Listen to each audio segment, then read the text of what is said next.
3 weeks ago, my water tower collapsed because water was overflowing and eroding the ground beneath.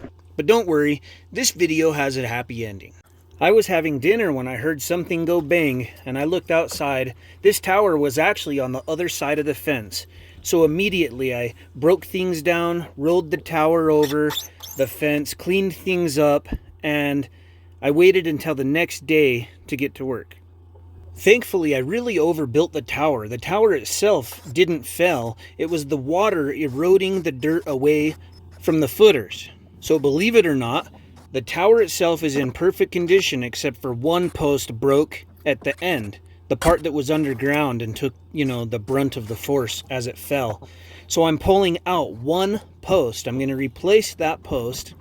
And then to prevent the ground from eroding again, I'm going to put down 1,200 pounds of concrete. I'll have much larger footers and then a pad on top of those so that if water comes down, it doesn't erode the ground. On top of that, I'll build an overflow that if the tower does overflow, it'll be directed away from the hill that the tower is on and put into the swales that deliver water to my garden.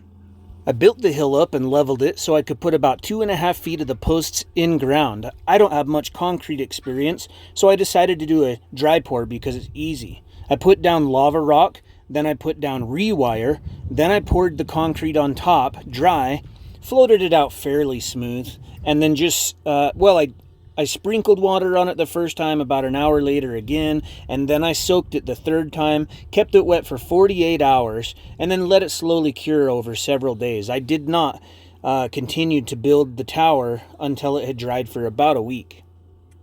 The deck was in perfect condition. I just had to pull it apart, so I marked all the different boards, and then slowly carried everything to the top and reassembled it. The deck is 8 feet by 8 feet. This leaves space for a manhole where I have the ladder, so I can climb up on the deck more easily, and it gives about 2 feet that overhang, so you can walk around the water tote when it's up there. After I get the tote up top, I can reinstall a handrail, put in another wind turbine, and my ham radio antenna. There's something fun about hanging off of a deck when you're about 20 feet in the air, and it gives you quite the view of the homestead. I don't know about you, but I do better work when I go through one step and then I stand back and take a look at it, and then go to the next step and then stand back and take a look at it. I guess this helps me make sure that I'm going through the steps correctly, and if something's a little bit out of level or something like that, I can better evaluate the situation and compensate for it. The tank here, I had to use a new tank because that was the one part that really got destroyed. It was completely full when it fell, so there was about 4,000 pounds in there. The cage, crumbled, the tank itself exploded, and so I have a few other tanks around the homestead, and I decided to put a few coats on this tank, separate the cage from the tote, and then lift it up top. So this is where things get a little bit funny. I decided this is kind of a cool maneuver right here. I better set up the camera so that everybody can see just how I did this. Stapes, being as gregarious as he is, thought he could really give us a hand with the footage here. At the exact moment that we're all paying attention to see what happens next, Stapes capitalizes on that moment, and as soon as the tote is up, he moves out of the way.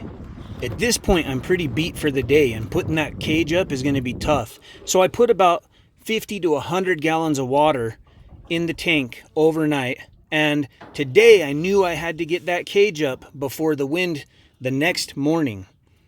So I set the camera up again because, hey, we want to see how this turns out.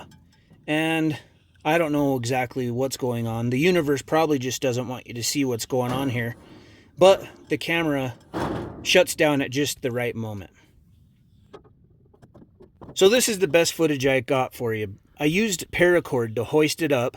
Then I went up top and used straps, and I put them strategically in different points so that if it failed, it wouldn't fall, all the way down. It could really yank the tower that way. So once I got it up to the edge there, I just yanked it up, hanging off the edge of the deck myself, and then I still had to lift it up over the IBC tote, which was a little bit nerve-wracking. But hey, we're back in action.